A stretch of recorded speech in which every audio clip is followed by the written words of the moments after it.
Menscape The Podcast with Carl.J. Ashley, and proudly sponsored by the Functional Naturopathic Clinic. Good morning, Mr. Patrick Mercie. Welcome to the November version of the Menscape The Podcast, sponsored by the Functional Naturopathic Clinic in Ennis. Can we hear you okay? Just say something else. I can, yeah, absolutely. Fantastic. How are you? I'm absolutely excellent, apart from a small bit of back pain, but yeah, no, all is good. And you're joining us from Dublin today. From South County Dublin, yes, a small little village called Newcastle, which is stuck somewhere between Rathcoole, which people know as Exit 4 on the M7, and Selbridge, somewhere in the middle. But it's South County Dublin, yes. And you're in good enough shape for a marathon there tomorrow? Tomorrow morning, around 9-ish, I'm in wave 4 of the Dublin Marathon tomorrow, yeah, and I'm looking forward to it. I haven't done Dublin Marathon since 2016, was the last time, I think. So, yeah, should be good fun. Excellent. So, for the benefit of the wider audience and the other gents in the Menscape group, you might tell us a bit about who you are and what you do. Patrick Mercie, surname should give it away. I'm not Irish. Mercie sounds French.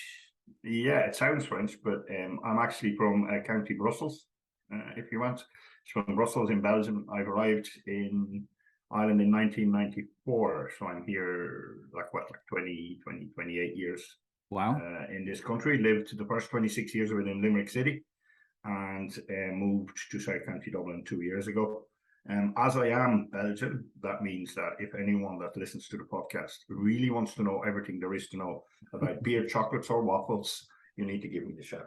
Right, so that's beer, chocolates, and waffles are probably the things that Belgium's known for, as well as Kevin De Bruyne and Vincent Company, maybe. No. Can I say it's Kevin De Bruyne? Yeah. The English people pronounce it wrong, right? It's Kevin De Bruyne, yeah. De Bruyne. De Bruyne, yeah. Ah, thank you. It literally means the brown one. The brown one. Yeah. Yeah, like Jerry Brown, or yeah, surname, isn't it? Mm-hmm. So yeah, that's originally where I'm from. When I arrived in Ireland, I worked in a variety of companies. My first job, actually, I arrived in Ireland, there was a bit of a recession. So I've been to 2 or 3. They're not that serious. You get through them. I'm joking, by the way, right? Because I know people get really struck by them. But there was a bit of a recession. So my first job was on a forecourt of a petrol station.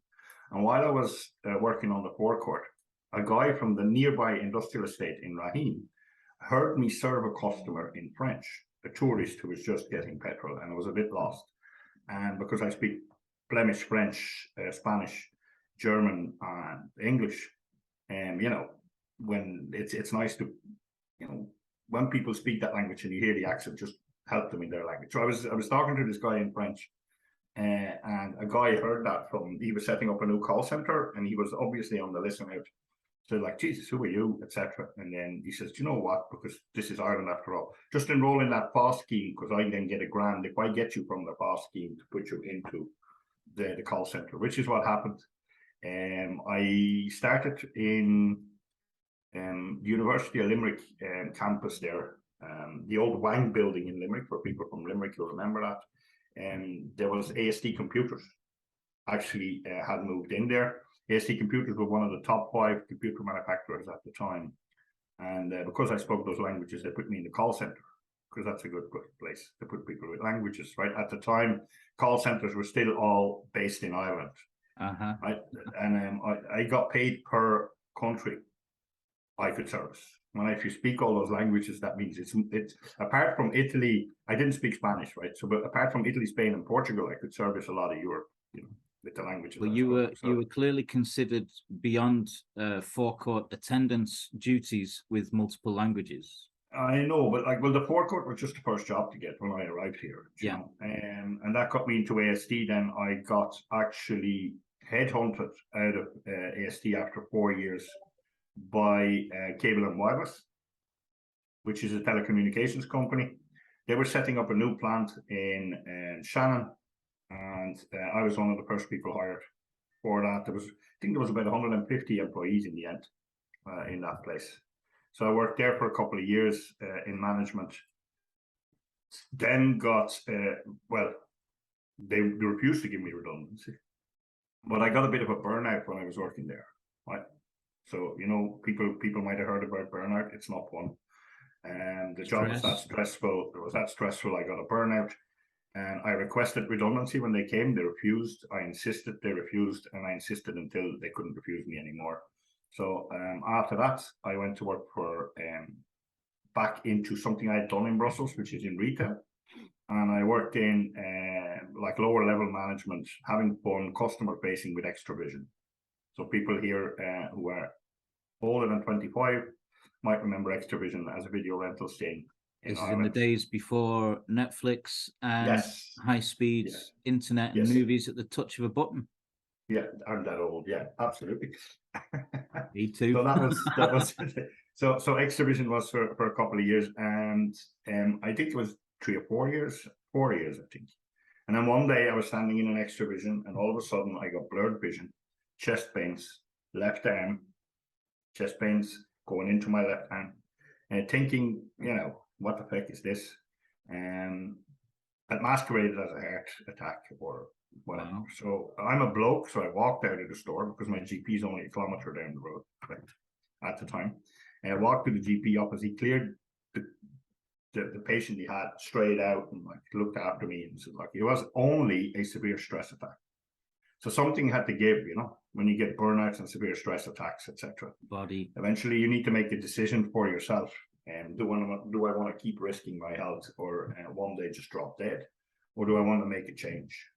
And that's when the training manager of Extravision at the time said he'd give me a loan of a book because I was on forced leave after the stress attack. Right. And the book was called The 7 Habits of Highly Effective People by Stephen Covey.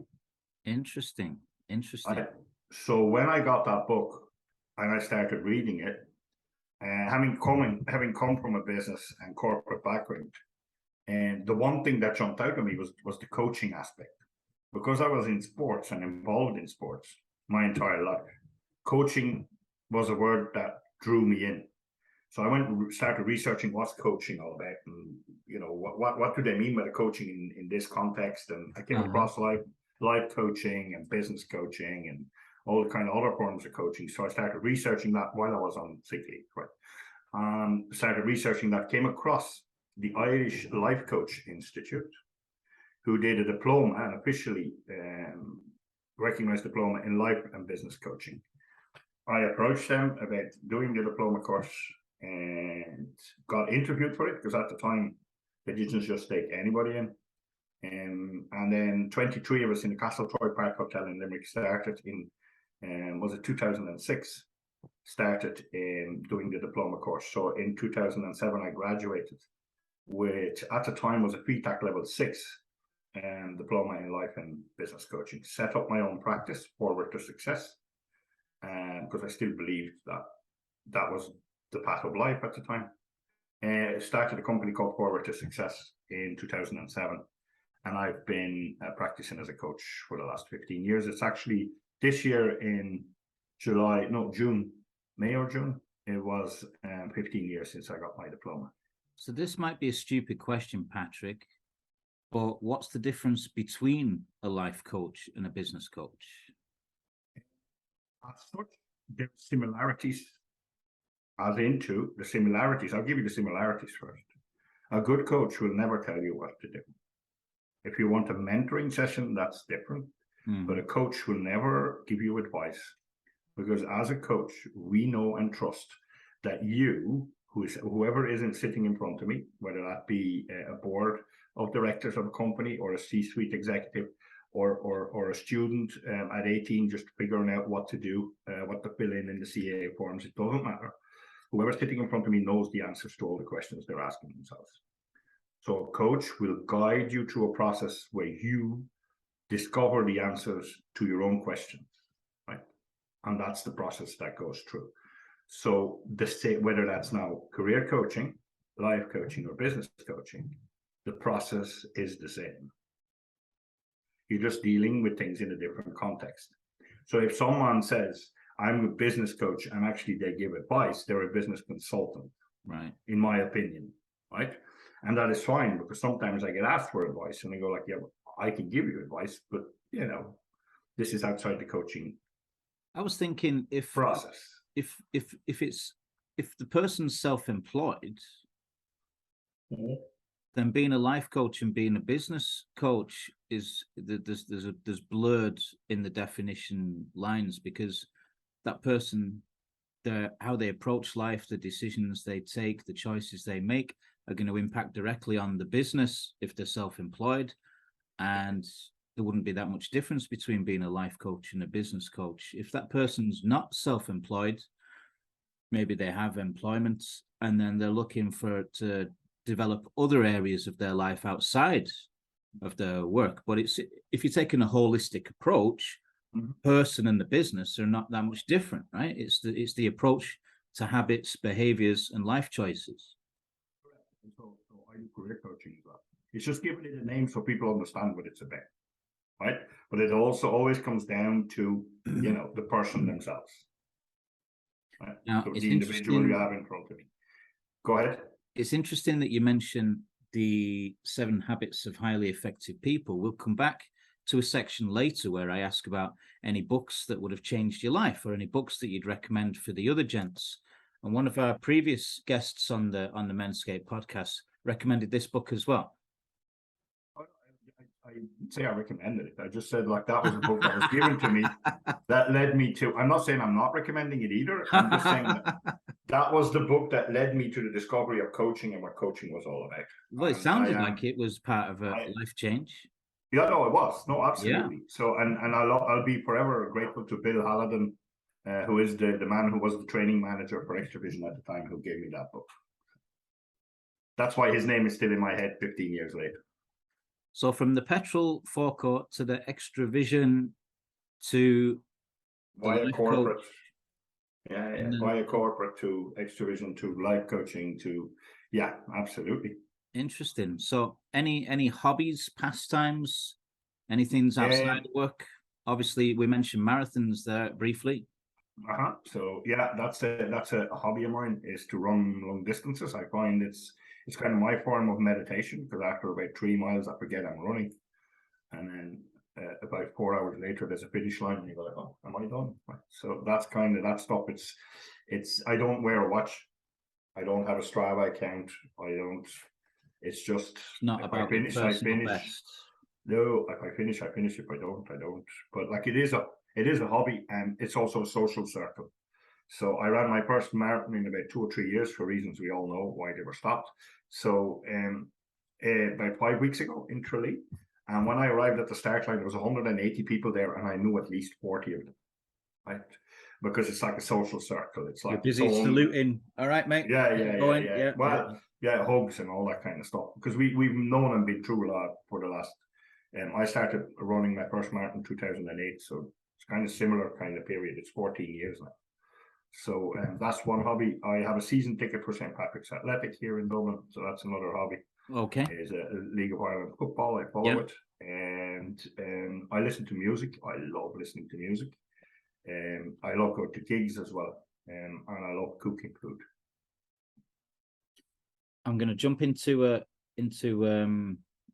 quick fire round. Have you ever written a book? No. Have you ever driven a Ferrari? I don't drive it. Sorry, I missed that. I don't have a driver's license. Doesn't mean you haven't driven one. No, I know that. Yeah, no, but no. Have you ever ridden a horse? Yes. Have you ever jumped out of a plane? No. Have you children? No. Have you ever cheated? I have. Can I just fill in that? Yeah, I have a stepdaughter. Yeah, of course. Yes. Yeah. So I have a stepdaughter. Yeah. Have you ever cheated death? Yes, more than once. Have you ever eaten an insect?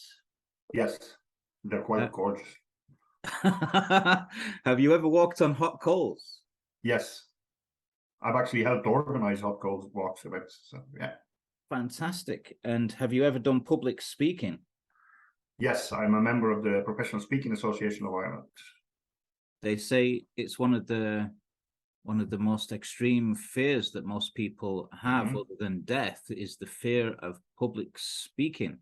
And I can personally attest to that. I used to sit in business networking meetings, I think, which was where we met initially, going back about to 2013. Yeah, maybe about 10 years ago. And it was called the BNI. And my knees had been knocking under the table as they were coming around and around and around the room. And I had to stand up and say, "Hi, I'm Carl. I work for so-and-so. I'm looking for this."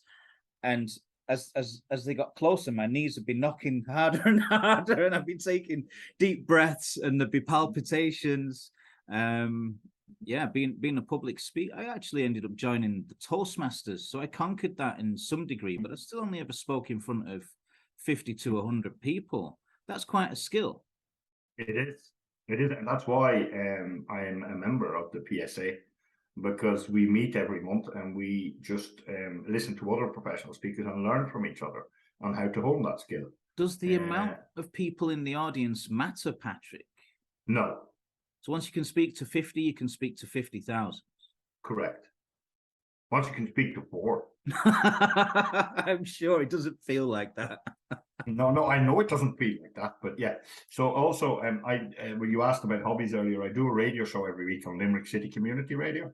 Yes, excellent. Called Kickstart Your Week. So speaking is something. Okay, I know I've told this in some of my talks before, but my mom used to buy me gobstoppers when I was 4 or 5 years old, just to shut me up for 10 minutes. It sounds like you maybe always had something to say.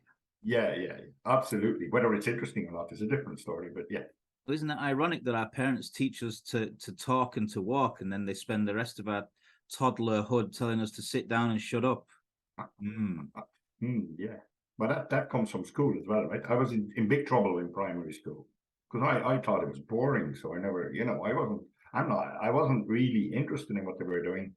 I was a bit cleverer than most people, and that's not judgment, but I had an IIQ. An observation that you made. I have an IIQ if they measure it. So like I got bored very easily in class, and I didn't make the distinction that the teacher was going slower for other people. Because I was young and I was growing up, etc. And it's all about me and selfish or whatever. So I just always started talking, and so I got into trouble in school a lot just because I got bored. This is something of interest to me. I was always of above average intelligence like that when it came to things like IQ tests. And then it was only when I was really in my 30s and 40s that I realized I wouldn't even say underdeveloped, but almost retarded when it came to emotional development.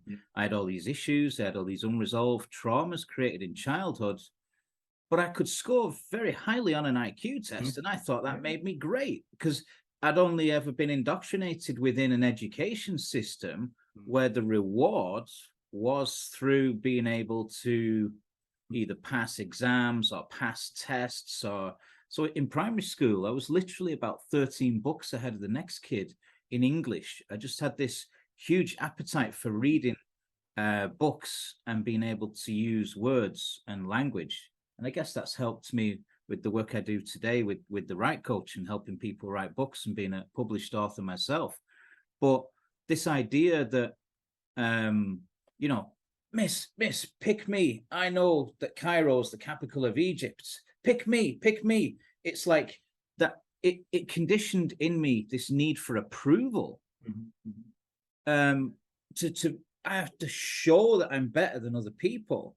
And being in primary school from the age of 3, 4, preschool at 3, 4, then primary school, then secondary school, then university, I came out of full-time public education at the age of 23 with a degree in psychology and philosophy and feck all life skills. I got a job dealing blackjack and roulette in a casino with minimum wage pay with my degree in psychology. Because I was interested in that environment and I wanted to be there. And I was always interested by people. My mum told me stories where I'd be putting the kitten in the washing machine when I was a kid. And I was impossible to manage or maintain or handle. Because of this, I would have been diagnosed with ADHD if it was today. So the education system, I think, is failing us in a sense. And if you weren't conforming to it or you weren't fitting into it, there's nothing wrong with that. No, it's set up to create employees and managers. That's what the current education system is set up for. That's a personal opinion again. And at what age did you realize that? No, I always hated being clever. Because I just wanted to play and be on stage and be a performer and interesting. That kind of stuff. So that's what I wanted to do. But everyone said, no, you're clever. You have to study. So I flunked university because I had no interest. And one of the only courses I actually was interested in was philosophy. I remember getting 18 out of 20 in a first year in university on philosophy because I'm interested in that. But the rest of it is like economics and statistics and all that kind of blabber. That's like, so I wasn't interested. I flunked out of uni, And then the good thing, do you know when I got my life skills and emotional skills? Where I got my first hit of emotional intelligence, social intelligence, was actually a tour of duty in the Belgian army, that's where you learn social skills. What age? That's where I learned social skills. 22. When I spent. Is that like national service? It was at the time, yeah. I spent 1 year from 88 to 89 in a tank unit. And you grow up fast. Of the Belgian army. Well, no, you see, the story. This is going to be too long a story, so maybe for another time. But I came from a part where, like, in my youth, my parents were and are, and my mom's still alive, amazing people, wonderful, beautiful parents. But the village I grew up in was drug-riddled gangs and fucking shit like that. So what the army did was bring back that kind of environment where everybody sticks up for everyone. Right? It wasn't like each to their own. It was like as a group of 12.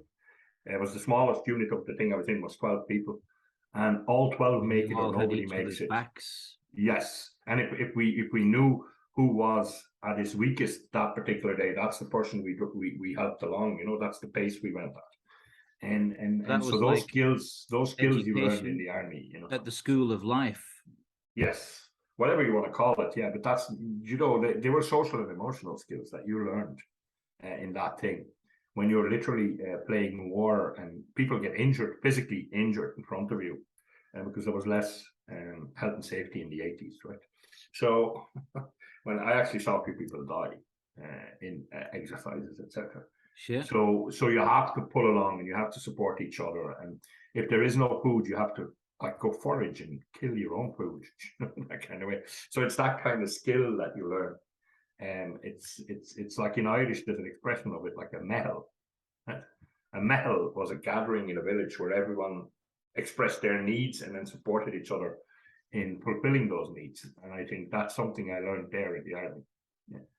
We used to have a mehel day up at Sunyata Buddhist Center when I lived in 6 Mile Bridge. I used to go regularly to a Buddhist center up the road to practice meditation and stuff. And they used to have a mehel day. It was just about community and awareness. Yeah. So after your stint in the army, have you ever been abducted by aliens? No. What's your favorite song and why? We don't know answers to that. Or if you've got 2 or 3, you don't need to feel put on the spot for one. My favorite song. Like I go through these waves of music, you see, that I listen to, and then I get sidetracked into. There's a particular band I follow right now, and they're called Rising Appalachia. Okay. And I think you might enjoy them. Look them up. They all sing about harmonize and resilience and emotional well-being, and they're people who care for the planet, etc. But their music is beautiful. So Rising Appalachia is Rising Appalachia. Yes, that's them. Yeah, if you look them up, you might enjoy the music. Other than that, I grew up listening to Motorhead, Saxon, Iron Maiden, AC/DC, that kind of music, bit of punk rock. And the best gig I saw in the last couple of years was in Vicar Street in Dublin here, the Dropkick Murphys. I don't know if you know them. Yeah, I'd say that would be a bit of a raucous bit of sound punk rock environment. Yeah. So I really enjoyed their gigs. But I can also listen to Algerian folk music with the same energy, etc. If you're interested in that. See, I grew up in Brussels, Carl. So I spent often Saturday evenings just drinking mint tea, listening to North African music, and dancing till 3 o'clock in the morning, just drinking tea. You know, like that kind of way. That sounds beautiful to have those influences. I have a very eclectic sort of background in music and tastes in music. In the teenage years, we were indoctrinated in the likes of the Smiths and Echo and the Bunnymen, and then the Stone Roses. I was watching recently a brilliant documentary about Manchester music and Manchester bands. And everyone's heard of sort of Joy Division, New Order. Not many people might have known that the Buzzcocks were a Manchester band, or that the Bee Gees were a Manchester band. And there's a lot of interesting different sort of dynamics and styles and genres within music that we could talk about for hours on end, right? Yeah, no, I was indeed, because down here in and I mean by here is England and Ireland, and when I talk about Neue Deutsche Welle, people glaze over and go like, "What are you talking about?" You know. So there was a whole music genre in the mid-80s. Deutsche Welle. That's nothing to do with Paul Weller. Neue, as in new in German. Yes. Neue Deutsche Welle. It was a music genre closely linked to minimalist new wave. It was like in German. So you had bands that were very popular in Europe, like Einsturzen der Neubauten, Deutsche Amerikanische Freundschaft, GBH, Kraftwerk. They were all kind of Kraftwerk influenced the lads in New Order and Joy. Yes, if you look at the kind of electronic music in the early 80s, and those influences, Yes, that's it. So that was a whole different genre that like never made it across to the British Isles, if I dare to call it that. So where Brussels might have offered you like a taste of Algerian music or North African music, was that because of the influx of those people to that place? Did you have friends that you were hanging out with that were North Africans and stuff? Even in the 80s, Brussels was a diverse place, right? So because of Belgium's sort of colonial past, there was like a whole Congolese area in Brussels called the Matonge, which is still there. There was like a Greek community, a bit like you have in the States sometimes, you go to the Greek quarters, and then you go to the area where mostly to Turkish people live, and then there was Moroccan areas, and there was like that kind of thing. So there was like even a North African inspired market every Sunday near the Brussels South Station, where you could get, back in the 80s and 90s, you could get your falafels and flatbreads and hummus and anything you want. I enjoy that kind of food. Yeah. Yeah. So the what I mean is that's experiences you take with you for life. So that diversity, that kind of that people are so afraid of right now, is actually nothing to be afraid of. 2 years ago, when I went back to Belgium to my mom, I said, let's take a walk through Brussels, because they've pedestrianized most of the city center. And I walked straight across to East Brussels, which is where there is large North African communities there. And after a while, and I went to certain parts up there where I probably, as a white Caucasian male, I would be in a very tiny minority. And then, this is where there's no fear, because I literally went to a tea house, sat down and ordered a tea, and I could see people were looking at me. And then I relayed to one or two of the elders that were sitting there my experience of volunteering in anti-racist and anti-fascist groups in Brussels in the 80s, et cetera, et cetera. And then they said, "Oh, were you working with this and this?" A few names were thrown around, and I was sitting down with them till 7 or 8 o'clock in the evening.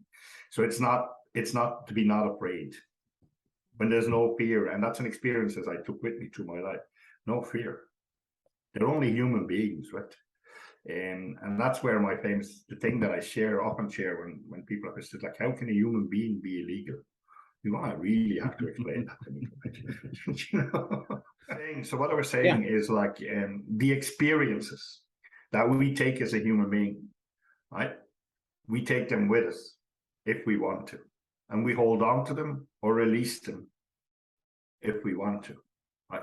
So for me, that experience I relate to from the army is something I took with me. That feeling of togetherness and being there for each other is something I took from the army. I also learned how to shoot with about 10 different kind of rifles. I learned how to kill with my hands. I learned how to kill with Garrett's and with like and thing. But that was not the main thing I took from it. Was the community and the social skills I took from that. So what I learned from Brussels was that to not be afraid of things, thoughts, beliefs, and people that sound, look, or smell different than you. So what you take away from your experiences in life is what's going to shape your life, right? And the biggest trick with that, with your experiences, is to actually have the power and the knowledge and the awareness of what to let go. It's not about what to hold on to. It's more about what to let go. And that's one of the biggest things that I've learned in my 15 years as a coach, is often enough, as a coach, it's not about telling people what to do or what to hold on to. It's about helping them to let go of things that are of no use to them.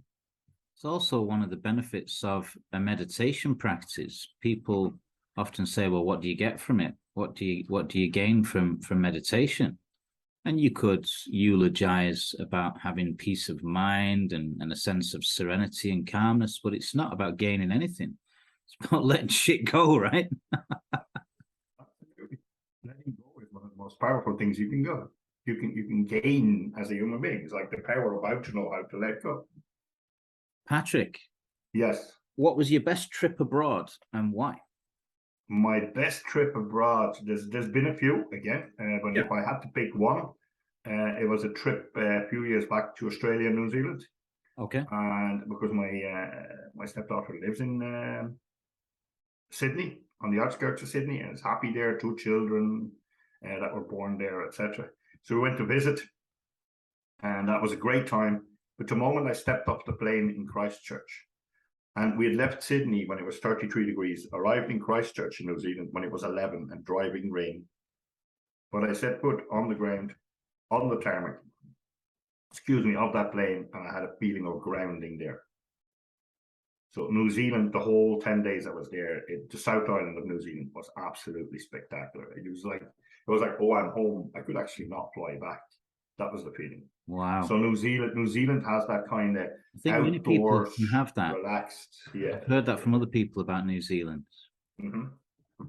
So that must stand out, those 10 days in New Zealand. Yeah. Wow.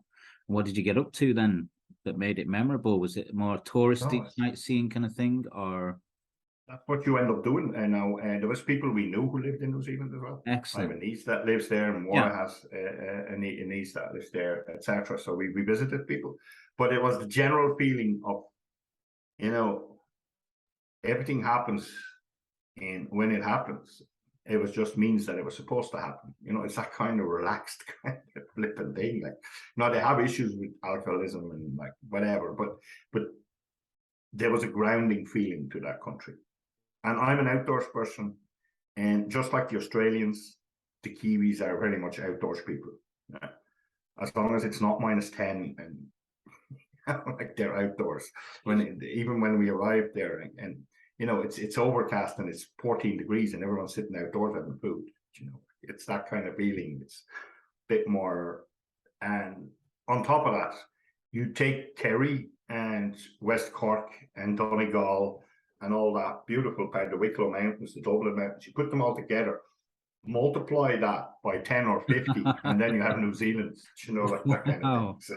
So, yeah, it's spectacular. It's like we took an 8-hour bus ride once to get to a different part of the South Island. And it was like literally every corner you go like, wow, geez, look at that, Yeah. Amazing. So that was my favorite trip. Yeah. Okay. Tying in with the books, what's the best book you've ever read and why? And would there be any books that changed your life and that you'd recommend to anybody else? It depends on the subject you're talking about. But if you're talking about me, it was probably The 4 Agreements by Don Miguel Ruiz. You know the book? Me too. Yeah, it changed my life, that book. Yeah. done Miguel Ruiz. So that was years and years ago. It's still somewhere probably here behind me. And Stephen Covey is actually still there in that case as well. And so that would be the one I picked first, because that really, really made a difference to me. On my fridge, there was a sticker on my fridge for 3 years that simply had the words on it, "Don't take it personally." Yes, that's one of the core things I took from the Four Agreements book, was this idea that you have a choice in life. You can be offended, you can choose to be offended, you can choose to take things personally, or you can realize that a lot of what people say and what people do are just expressions of their own shit, where they're at, what they're doing, and you've actually got no business taking it personal. Yeah, absolutely. It's hugely empowering to be able to dissociate or step back, because you're then able to see how much of culture, how much of society is being programmed to elicit a response from an input or a criteria, and you're standing back and you're like, what the hell? And the biggest thing for me was switching off the TV, not watching television, not watching the news. I don't even listen to the radio, and I keep a very tight control over what information comes in. It's all filtered out, unless it's just music. If there's a radio station that just plays music without the news, I'll listen to that. Yeah, so there's no news at the start of my radio program. You'll be delighted to hear. But like, let's go back to when I learned not to take things personally, which took a long time, which I'm still probably learning how to. But then you take this further, because I told you I like philosophy as well. So when you understand that, like, not to take things personally. So if I'm not to take things personally, then I go thinking, so what's it all about then? Right?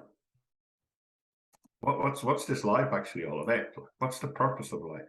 Why am I here? And what am I doing? If I can't take anything personally, when I don't take anything personally, that's neither you telling me you're the greatest person I've ever met in life. You're amazing. You're wonderful. There should be clones of you. I can't take that personally either. Right? Because one leads to the other. If you don't take anyone's opinions personally, then you can't take those opinions. And then you're kind of in a void. Yeah, you end up in a void of not caring about what anyone says, regardless. And then it's just you with your own thoughts in your own head. And that's something that is the biggest issue in the world right now. Yeah, not caring's like a trap almost.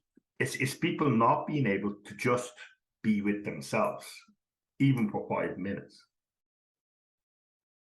Right? So that's that aloneness, not loneliness, aloneness. Solitude is a skill, right? You can do that I can do that when I'm sitting on the Lewis going into town, right? It's just like, but what I mean by that is like, so but then what's the purpose to life? If you're not going to take anything personally, what's the purpose to life? So that's a question you come to then. And this is, again, too long an expose, and maybe people, it's things I talk about in my public speaking, but when you come to the conclusion that actually the purpose to life is life itself. What if that was the only purpose of life, is life itself? No, that sounds very kind of Zen or Tao. If you ever listen to the Alan Watts talk, that's the kind of. I do. Yeah, that's what comes through in that sense, or the Tao De Ding or the Wu Wei. I've heard about the principles of Wu Wei, yeah, because I play an Alan Watts excerpt on my show actually every week. He's great. How did they record so many of his talks? I don't know. 70. It's like, I know. It's like but then people say like that's all Zen and whatever it is, like what you did, but I still have a mortgage, Patrick. Bills, I still have bills and like whatever. So how do you marry that? And that's kind of the thing. So then you go into the idea of self. Right? If the only purpose to life is life itself, then who am I? Where do I fit in? So when you start asking those questions as to who am I and where do I fit in, you start to understand that, like, when you ask 10 different people to say things about you, like, who am I and what am I to you, you get 10 different responses. If you ask them a week later, you get 10 completely different responses again, etc., etc. So what I'm gathering, other people and myself only have a certain perspective of who I am. Right? So your perspective of me has changed in this call that we're having and in this recording. Right? So which of the me is the real me? The one you perceived half an hour ago, or the one you're perceiving now? Or is it the one my wife is perceiving me to be this morning? Or is it the one the person in the shop perceived me to be 15 minutes ago when I went to get scones? Right? That's the whole idea. So if your interaction with other people is just a series of perceptions, then which is the real self? And in fact, does the real self exist? Because are you not just perceiving you to be you in a certain way, depending on whether you're tired or whether you just had sex or whether you just had a great cup of tea? Or so the idea of self is an illusion. And if you understand that that is an illusion, then there is nothing to defend. I'm going through this really quickly. But if there's nothing to defend, then you can be whatever you want to be. Because A, you don't take things personally, and two, there is nothing to defend. So now I can decide for me what I want to do with my life. What I want to do, how I want to do it, where I want to do it, and who I want to do it with. And these are decisions I can make for myself, knowing that I have nothing to defend. So if people said, get a real job, then I go, okay, mate, no problem. That's your expression. You believe that what I'm doing is not a real job. Then I'm not going to go like, no, but it's an official recognized diploma and I've been helping people. And it's like, okay, fair enough. Get a real job. As soon as you start defending yourself, you're triggered. What is it you're defending? Yeah, what is it? What is it you're defending? There is nothing to defend. So what am I doing here? That's a good point, Patrick. How many people actually get embroiled in that and lose their peace of mind consequently? And lose a sense of who they are. Identity is huge. I'd love to go into that in a lot more depth and philosophy. I'd love to do with you. But to come back briefly to the books and the 4 agreements in particular, aside from not taking things personally, there was one about always doing your best and always giving 100%, not for anything else other than just not to have any regrets. So when you look back, if you say, well, I did my best, I couldn't have given any more there, you can't actually have any regrets in the future because you know that you've done your best or given your best. Also, your best is not the same every day. Right? Correct. Yeah. So, and the other one was being impeccable with your word. Impeccable not meaning super, but just without sin. So if you stand in your power and speak your truth, and you're impeccable with your word in the sense that you're true to yourself and you're true to where you're coming from, say authentically, there's something in that too that I think everybody could take. So impeccable with your word, not taking things personally, and always doing your best. What's the one I've missed out? What's the 4th agreement? Never mind. It'll get to us because there's always one that's actually resonates a little less. So at this time, so yeah. That's any other books that changed your life or that you'd recommend to people, Patrick? That I'd recommend to people? Well, I'm just looking around now because there's so many. There's a lot of books about running, but I won't be talking about that. Finding Your Own North Star by Martha Beck. That was part of my courses at the time. I really enjoyed Martha Beck. Finding Your Own North Star by Martha Beck. ECK. Very good. Tell us a little bit about that. And that's a book. It's about the difference between your social self and your inner self, right? And how you project one over the other. So it was one of the books that was the curriculum of the life coaching course 15 years ago, and I still have it. I still held on to it, despite moving house and all that kind of stuff. It's still it's actually not even hidden. It's in my library. So that's one of them. And then The Power of The Power of Now by Eckhart Tolle. Yeah. There's a couple of Eckhart Tolle books that I believe might be better served on the curriculum for teenagers, replacing Shakespeare, which is, I suppose you could argue it's useful in some ways, but I think making the teenagers read Eckhart Tolle in school might be more beneficial than making them read Shakespeare or what have you. Right. Okay. And again, that's like, especially because it's probably more contemporary English as well. So when you're talking about business books, this guy, Patrick Lencioni, he's really good to read as well. I have about 4 of his books. Your namesake? Yeah, Lencioni, Lencioni. He writes business books, and quite a number of them, he writes them as fables. So he writes a fable with people in it, like, you know. Yeah. And then writes a story that goes through a business transaction or a takeover or whatever. And then the learnings are at the end. So it's an easy read, but he's really, really clever about how he does that. So the book I'm reading now is The Truth About Employee Engagement. Because I'm on a campaign, I'm on 2 campaigns. One is having a life while making a living, is getting people to abandon the idea of work-life balance, because it's the biggest load of bull you can ever get involved in. So I don't believe in work-life balance. I absolutely abhor work-life balance. It seeps into the culture in such a way it become needs to be acceptable, hasn't it? Yes. Yeah, so like, what's the first word of work-life balance? Work. Yeah, so like you're already at a disadvantage, right? The rest of your life is subject to your work-life balance. You know, before when you mentioned something about the education system, right?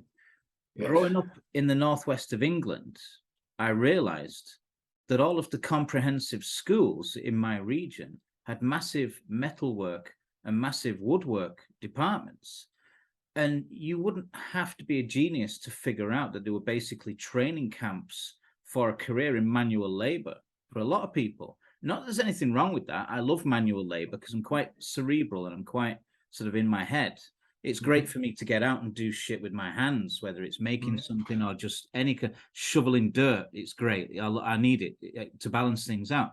But this idea that people have to work and that work is a part of life, and then the government's taxing people on their labor, that's anathema to natural instincts. So what you do is you take work and you put with all the rest of the stuff, like spirituality, family, finances, whatever it is, all the aspects of your life. And work is just one of them, right? So we balance your life out on the other aspects of your life, and work is just one of them, right? So work-life balance. So I have a program that called Having a Life While Making a Living, and the while making a living, the while part is very important. So it's about tell us a little bit about that. Plug yourself. Is it an online course or is it an in-person course, or how can people avail of this program? Right now, it's 8 coaching sessions, 1-to-1 with me. Okay. Right? It's 8 half days. It's quite intense because we're balancing out everything in your life. We're going through a journey of discovery and awareness, and review, engagement, setting intentions for yourself for the next period of time, etc., etc. So it's a full coaching program with 8 individual sessions. I am going to make it available for online download once I have all the recordings done, etc. Very good. I have all the exercises in a booklet you can download because that's going to be cheaper, and then get individual coaching sessions afterwards. So over 2023, it's going to be launched in different formats, both in group sessions, 1-to-1, and downloadable.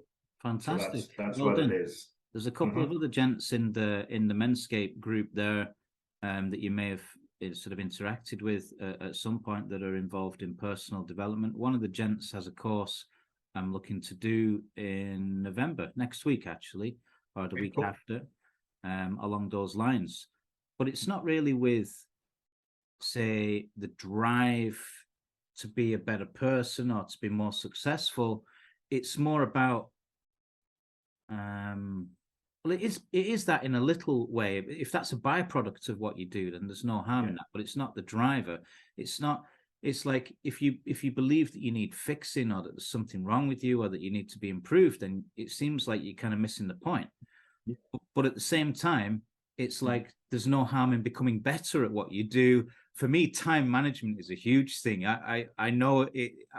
I could do better when it comes to time management, and that ultimately boils down to discipline. So I'm looking forward to Jeffrey's course there, and I look forward to seeing you when yours is up and running as well. And it's like there is a huge need out there, especially amongst men, amongst guys, especially amongst young men. I think because masculinity has been under a lot of attack, there's a lot of young men in the world growing up, not really knowing who or what, or how to be a man, So some guidance and some leadership and some mentorship is a good thing. So well done. So the whole idea is like, it says, if you're thinking it's having a life, that's the first part, while making a living. So the making a living part is like, it's a byproduct, like you said. If you contribute based on your strengths, your passions, your likes, your skills, etc., if you combine them first, and then if you contribute to the people around you using that, then you will get paid for that. Right? It's inevitable. There's people like my mum, though, God love her, and I'm not saying there's anything wrong with this, but she was reared or almost indoctrinated in a system where you work for 48 weeks of the year and you maybe go on holiday for a couple of weeks to Spain or what have you. And this whole work-life thing was just second nature. They never stopped to question it. Yeah. My dad had 3 jobs in the 70s. Many of us have more than one. And like you say, the bills are coming through the door and people are under pressure. Rents are going up. Banks are repossessing homes. People can be forgiven for looking at things as just to make ends meet, to survive, to get the money in. So what you're talking about is not surviving. What you're talking about is thriving, having a life whilst making a living, so getting the bills and the mortgage out of the way and still not having a life that you need to spend 2 weeks in the summer escaping from. Yes, that's it. And doing that based on what's already within you, right? Your strengths, your skills, the way you want to contribute in your way. So the second thing I'm getting rid of is CVs, right? Curriculum vitae, or whatever you want to call it, and the current way of doing recruitment. So that's 2 more things we need to get rid of. I've spoken to a lot of HR people in the last year or so, and they all agree with me, but they can't say it out loud or give me their names or say, yes, Patrick, you're on to something here, because our current recruitment systems and career systems are just based on skills gaps in companies that they need to fill. So if you have the right skills, you can fill the gap, then you get hired. There is no emphasis on social skills. There's no emphasis on personal strengths. There's no emphasis on personality traits. There's none of that kind of stuff in. So again, we're moving to systems rather than people. So everything I do is about moving to people. Yeah. Aren't those the things that get you the job? Yeah, that's kind of like the most dangerous sentence in the English language. Sure, but we've always done it this way, right? So when you hear a phrase, whether that's a human being or a company or a system, and they go like, yeah, but we've always done it this way, that's an excellent conversation for me then to go like, well, you need to talk to Patrick, right? Because he's a bit of a disruptor, and he doesn't try and make things better, because nothing needs to get better. He just changes the perspective on stuff so that you look at things differently and go like, can I have a life where I actually put together a job spec for me based on my strengths and personality, and I decide which companies I am going to pitch my job spec to, whether they're hiring or not is irrelevant. I'm going to go pick 5 companies, say like, this is me, this is the difference I can make to you as a company, this is why you should hire me, right? So it's like throwing it all around. Yeah. So you decide where you're going to work. You decide who you're going to apply to. More about empowerment than throwing a whole bunch of mud and hoping some of it sticks somewhere. Yes. Oh, an excellent. You talked about excellent book, The Jelly Effect by Andy Bounds. The Jelly Effect by who? Andy Bounds. Bounds. The Jelly Effect. I have it here. I've come across that author's name before, actually. Andy Bounds. Where did I come across him before? BNI. So to come back into philosophy, we touched on a couple of things there. This is something that resonates deeply with me at school.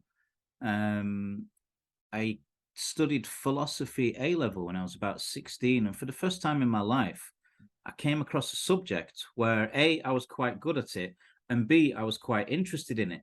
Everything else I was either good at, like French or German, but not particularly good at. I was good at, like French or German, but not particularly interested in, or interested in, like history, but not particularly good at it. So when I came across philosophy, it was like, hang on a second, this is great. I'm getting top marks here for just doing what I do naturally, which is question things and question everything. And they took us through the standard stuff like the Greek philosophers, Plato and Aristotle and what have you, and then the religious philosophers and philosophy of religion, and not just questioning who am I and what am I, but what is God, what do you understand by God, and so on and so forth. And then you came around to the German philosophers, the existential philosophers like Nietzsche.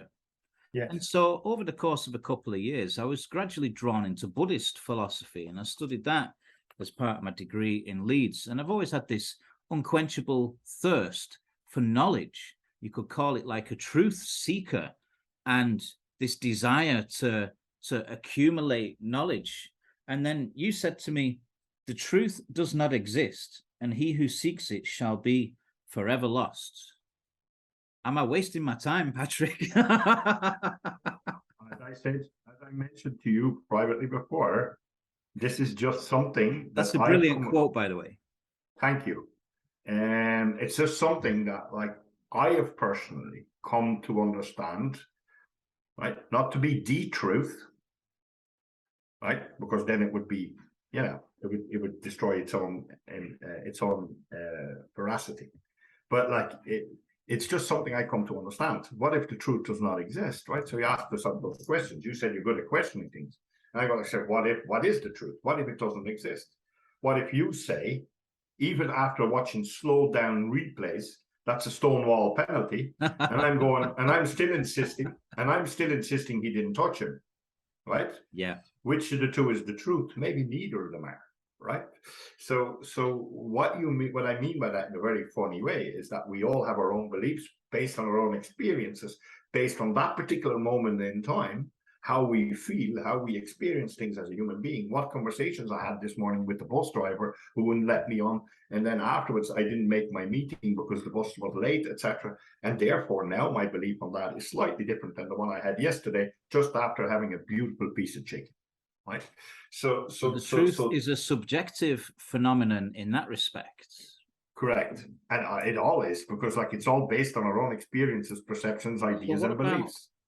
So having said that, what about the philosophers that speak of, like, say, metaphysical kind of concepts of justice or truth in the sense of something that's eternal, or something that we can occasionally grasp, but it's out there and it exists outside of us? Would you say that's bull? I don't say anyone's ideas or beliefs are bull. I would never have the ego to call someone else's ideas. All right. So would you say that's false? No, I would just say that for me, just for Patrick, what is easiest for me to understand and deal with is the fact that if I speak to you, so what results out of this statement, right? Truth does not exist, and he who seeks it will be lost, right? What I mean by that is when I speak to you and when I listen to you, not speak to you, when I listen to you, my way of communicating would be to understand that your truth is the truth. And that what I believe about this is irrelevant for the conversation we're having. Right? So your truth becomes the truth. So when someone would say to me, I think all these Ukrainians should be kicked out of Ireland, right?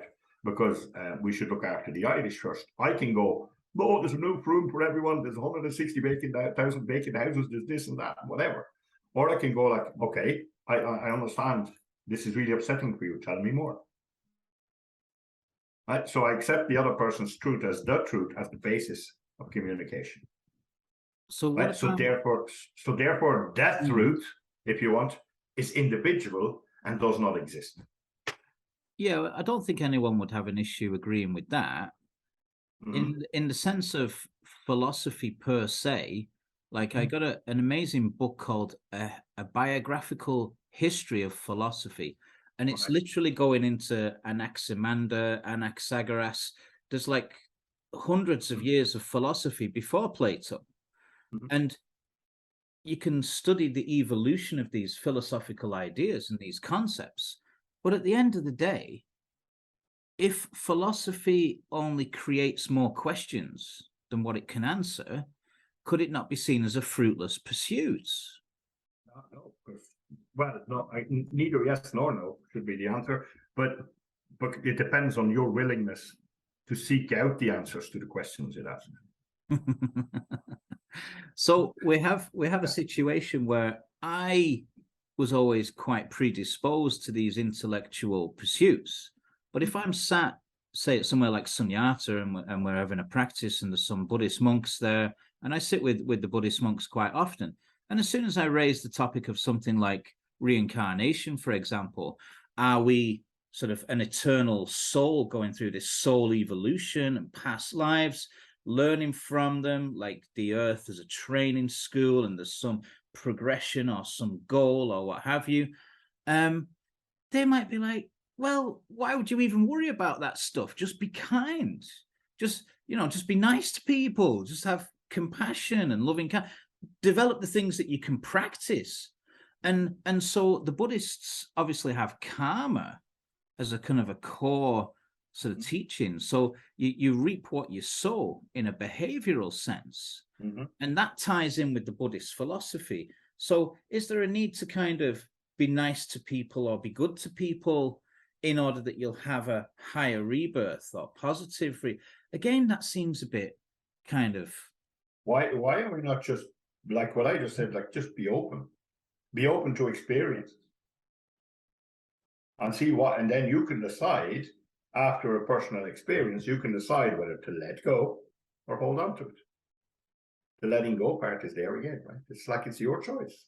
We're just given choices the whole time. And if you can make those choices from a societal concept, or you can make those choices from, I've nothing to defend, right?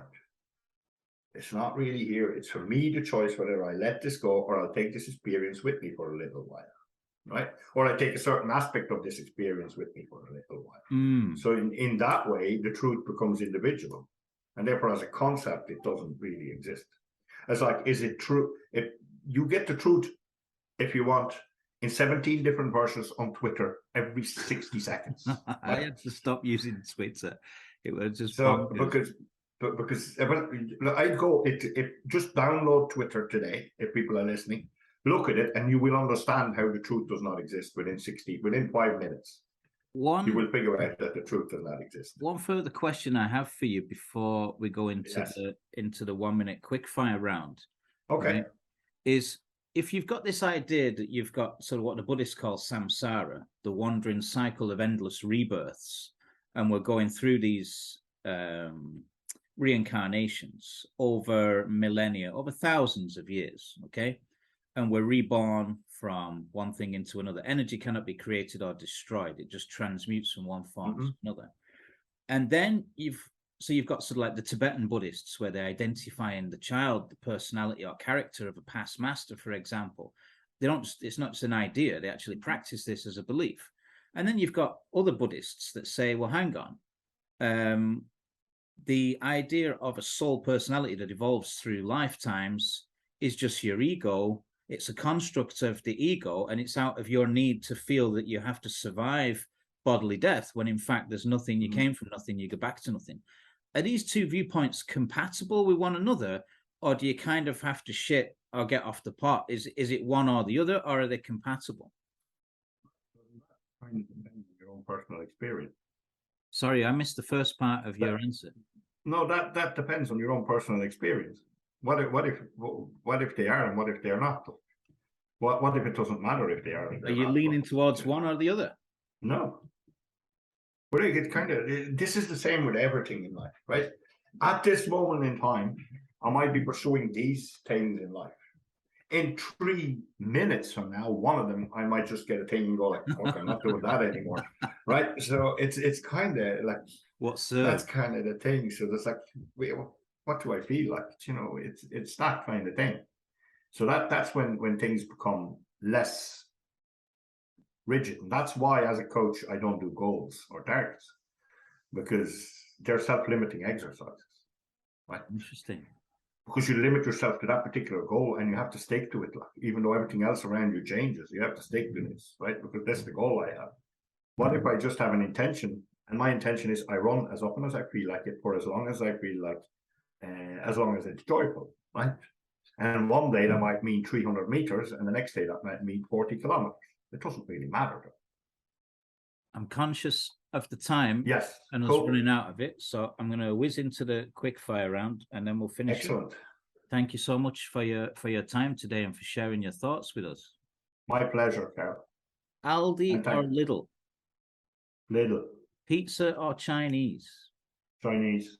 Blonde or brunette? Oh, black hair. Manchester or Liverpool? I've never been to Liverpool, so Manchester. Day or night? Night. Brown or pink? Pink. Spots or stripes? Stripes. Kerry or Dublin? Dublin. England or Germany? Germany. Boccherini or Echo and the Bunnymen? Echo and the Bunnymen. I didn't catch that. Sorry. Echo and the Bunnymen. Yeah. I thought you said that. I thought I'm like gardening or the gym? Neither. If I had to pick one, gardening, because it's outdoors. Brazil or Argentina? Argentina. Onions or carrots? Carrots. Roses or tulips? Roses. Salt or pepper? Salt. Sun or moon? Moon. Earth or air? Earth. Emerald or ruby? Beer or wine? Beer. Silver or gold? Silver. And finally, beach or forest? Forest. Very good. You said you saw Echo and the Bunnymen live. I have to ask you where. Sorry? It's an annual rock festival in Belgium. What year? I can't remember. It must have been 80s. Late 80s, early 90s. Wow. I'm guessing. I saw anyone that was anyone in about 10 or 15 years. It's a festival that is now 4 days long and it attracts about 160,000. It's a rock festival in near Louvain in Belgium called Rockwerchter. Werchter. Very good. I saw anyone there. Anyone. Name anyone. Yeah. Echo and the Bunnymen, Lloyd Cole and the Commotions, Lou Reed. If I can name them, like I saw them there. Fantastic. I did see Echo and the Bunnymen live actually, but only the once. But like when I was into them, I was about 13 and I used to do my paper round and collect my £7 and then get a bus down to Piccadilly Records in city centre Manchester and spend £4 on an Echo and the Bunnymen album, then get the bus home. And when I saw them, I think I was in my late teens or early 20s, but they were way past their best at that stage. Yeah. Patrick Mercie. Because I see we've less than a minute, so thanks for inviting me. No problem at all. Thanks so much for sharing your thoughts. Menscape, the podcast with Carl.J. Ashley.